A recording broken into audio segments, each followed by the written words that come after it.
bacana. Mas eu perguntei porque muitas vezes tem um preconceito do pessoal com vendas, né? As pessoas não querem trabalhar com vendas que pensam, fiz curso superior, fiz, sei lá, economia, administração, vou trabalhar com vendas. O Flávio tem uma muito boa que ele fala assim, vendedor é aquela profissão que tu fala assim, pô, arruma o que sobrou, meu filho. Pode ser até de vendedor. Inclusive eu já fui vendedora também. Mas por que tem esse preconceito todo? Porque é uma das profissões mais antigas, mais testadas pelo tempo e que provavelmente não vai sumir. Porque a venda faz parte do cotidiano. Pô. Eu dou a resposta. Qual é a resposta? Porque eu, por exemplo, eu tinha muito preconceito, como eu disse, porque eu achava que eu tava invasivo. Convencendo alguém. Que era um problema, entendeu? Que eu tava tirando o dinheiro da pessoa. E eu só deixei de ter preconceito quando eu entendi que, na verdade, era quase um favor. Que a pessoa sempre quis que eu ajudasse ela. Então, ela tava comprando o meu trabalho e ela falou, poxa, você não tá me vendendo por quê?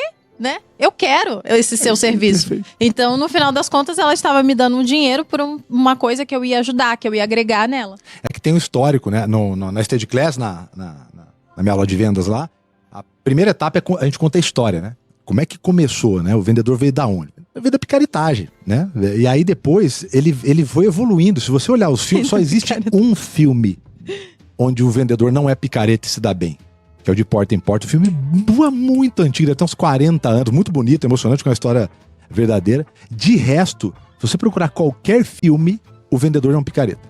Qualquer filme. Não, marqueteiro, pô. Se tu falar pro cara assim, pô, Thiago Conte é mó marqueteiro, parece que ele engana os outros, que ele promete mais do que cumpre. Pô, sendo que marketing... Ele é capitalista, é igual o capitalista, né? O capitalista isso, né? Mas é o bom de lembrar que aqui a gente é capitalista, a gente adora ser capitalista. Você, inclusive, tá assistindo. Primo não for capitalista aí, que a gente não sabe mais o que é o que nesse mundo. Quer coisa mais capitalista que a própria venda? É a troca. É a troca, e só tem troca porque alguém faz diferente ou melhor, senão cada um faria só o seu. Tem um princípio da Escola Austríaca de Economia que fala que trocas voluntárias, que é uma venda, porque a gente até hoje nunca fez uma venda obrigando alguém a comprar. Nunca botamos arma na cabeça de cliente. Se precisar, ainda faremos. O nosso negócio é sobreviver. Se chegar nesse nível, a gente vai usar essa estratégia. Sabe, né, mas a troca só acontece porque é boa para ambas as partes. Do contrário, principalmente no Mercado Livre, com muitas opções, ela não iria acontecer. Só acontece porque é boa. E é o resumo do que é uma venda. E por que tem esse primeiro, além desse peso, né? A falta de uma formação acadêmica, por exemplo, também não é... Isso então diminui, é né? Então, você o pessoal dá menos valor a isso. Você não é. Só que isso é verdade. Só que todo mundo dentro de uma empresa só respira, vive e cresce porque tem venda. Só que olha que louco. Todo mundo dentro de uma empresa média, vamos pegar uma média, vai pra grande. Ele pelo menos tem alguma coisa técnica. Então você vai chamar um cara de logística. No mínimo um cursinho de tecnologística ele tem que ter. O cara vai trabalhar na área de finanças, talvez ele não precise ser formado em economia, mas tem que ter porque todo mundo, RH, pelo menos um curso técnico, 2 anos ali, né? E o de venda? Esse é um abençoado, quer dizer, o cara vem pronto ou não vem, né? Ele vem. Mas por que acontece isso? Porque venda é uma atividade antinatural. Ela é contra-humana. Quando você vende, você oferta, né? Não tem venda sem oferta. Se é com criação de valor, existe uma oferta. Certo? Quando você oferta, você abre a porta para um negócio chamado objeção. Para um não.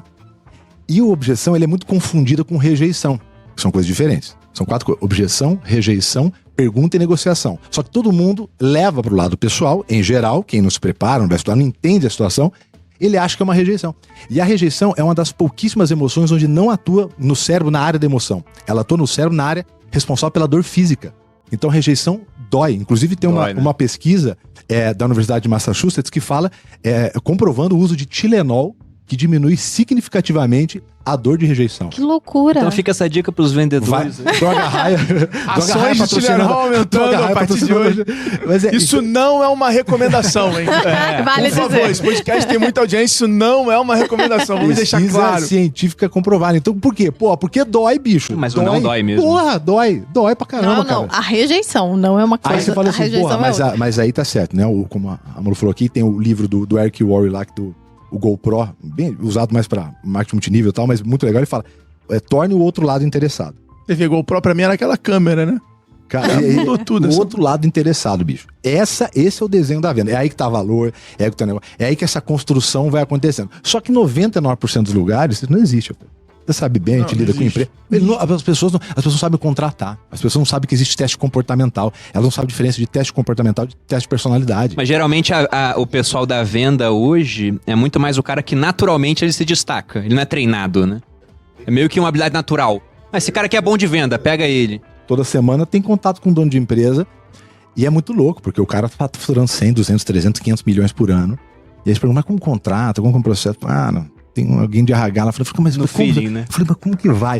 Eu tenho uma mas fica aposta. 20, 80. Eu tenho uma aposta que eu acho que são duas coisas que toda empresa no futuro não tão longe, vão precisar se transformar. Que é numa empresa de educação, não é nem pra fora não, mas pra dentro. Interna, pra treinar o pessoal. Então, cara, por que a Estônia é a Estônia? Porque o processo que os caras... Primeiro, a experiência que eles absorveram da Ambev ali, de todo o grupo do Lehman e tudo mais, é gigante. E os caras têm capacidade de contratar muita gente com processo de onboard eficiente, com processo de aceleração de carreira sensacional. E, conseguiram pegar grande parte dos talentos. E outra, a Estônia sempre se posicionou muito, teve sempre uma grande fatia do time no Rio, que é um lugar carente de empresas assim. Então você pega todos os jovens talentos que não querem sair da cidade, aonde cresceram, querem trabalhar lá. Então ela virou esse polo.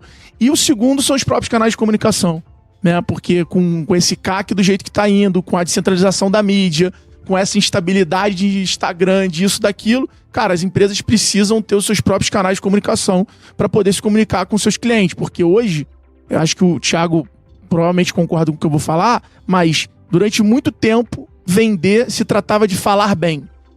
E hoje, vender se trata de ouvir. Você tem que saber ouvir a tua audiência. Você tem que saber ouvir o cliente. Muito bom. Tem cliente que você fica parado só deixando ele falar e no final você não precisa falar nada. Ele vai falar, então eu vou levar, porque ele só queria aquele momento de alguém ouvindo ele. Então, ouvir se transformou numa grande ferramenta de venda, principalmente na pandemia, principalmente com todo esse boom de WhatsApp. Cara, olha como é que as empresas se comunicam no WhatsApp. Chega a ser uma coisa muito doida. Eu tava cotando um seguro semana passada, e olha isso. Eu peguei pro meu corretor, que sempre foi meu corretor, e pedi pra ele, o seguro, peguei um carro novo aqui, cota o seguro pra mim. Ele me mandou 3 áudios.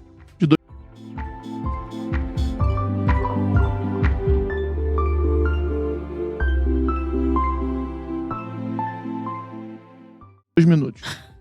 3 áudios. E ele me conhece, sabe? Já tinha quanto atualizado o WhatsApp? Já podia acelerar? Já podia acelerar. Minha mãe tá achando que eu falo que ela me manda áudio acelerado, aí ela fica achando, por que eu tô falando assim, gente? Maravilhosa, maravilhosa. TikTok é da terceira idade, ela fala. Só escuta. Aí o segundo me mandou um PDF que eu não sabia nem encontrar o valor. Porque os PDF de seguro parece que ele quer te confundir, né? Não parece, não. Ele quer, né? Aí valor lá embaixo aqui, aí aqui em cima, e tu fala que a franquia aqui fica perdido. E o outro me mandou o preço, a seguradora, o tipo de seguro, o print do PDF na parte do preço. E acabou. E o PDF. E uma frase assim, se quiser saber mais informações, te explico no áudio. Acabou, bro. Mas eu acho que venda hoje é muito ouvir, sabe? Ouvir o cliente. As marcas estão querendo fazer o que é mais cômodo para elas e muitas vezes não estão percebendo a mudança do comportamento do cliente delas. E a pandemia mudou muito o comportamento do consumidor. Ele mudou o comportamento e o pessoal... E para você que chegou até o final, tem um presente para você. Quando criei esse canal, Evoluindo a Mente, o intuito dele era trazer conteúdos transformadores para você aprender mais sobre geração de renda e expansão da consciência. E como quero te ajudar ainda mais, vou disponibilizar para você agora uma aula gratuita, onde você vai ter acesso a uma estratégia Prime para você ganhar de 2 a 10 mil reais por mês, trabalhando de casa e o melhor, iniciando do absoluto zero. Então, acesse o primeiro link da descrição e veja a aula gratuitamente. Obrigado por assistir e um forte abraço.